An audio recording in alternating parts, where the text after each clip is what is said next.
तुमची कानामध्ये बऱ्यापैकी पॉइंट्स आहेत जे तुमच्या बॅलन्सिंग करण्यासाठी यूज करू शकतात. त्यामुळे आपल्या बॉडीमध्ये आधी नाक टोचणे, कान टोचणे, पायामध्ये रिंग्स किंवा अँकलेट्स घालणे किंवा bracelet घालणे. फर्टिलिटीचे पण काही पॉइंट्स असतात ना, ते जसं लग्नानंतर आपण हां.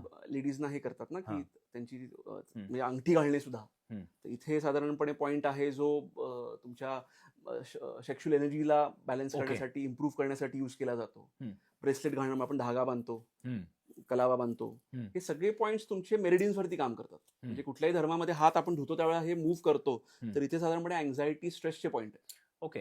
ज्यावेळेला आपण म्हणतो टॅपिंग, आजकाल मेथड निघाले टॅपिंग. EFT म्हणतात त्याला. हा, तर आपण आपल्याकडे आशीर्वाद देतो आपण, की खांद्यावरती अच्छा होगा बेटा किंवा आशीर्वाद. आपण जेव्हा आपण नमस्कार करतो तेव्हा आपण पाठीवरती थाप मारतो. तेव्हा ते तिथे असे पॉइंट्स आहेत की ते सबकॉन्शियस माइंड वरती काम करतात.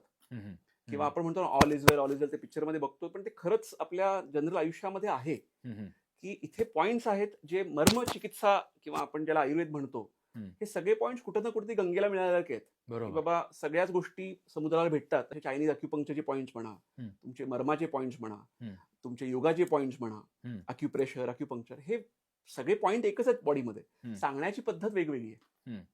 आणि ते आपण जर यूज केलं तर तुम्ही मॉडर्न मेडिसिन बरोबर ह्या ईस्टर्न सायन्सेस, नॅचरोपॅथी, अक्युपंक्चरला प्रमोट करू शकता.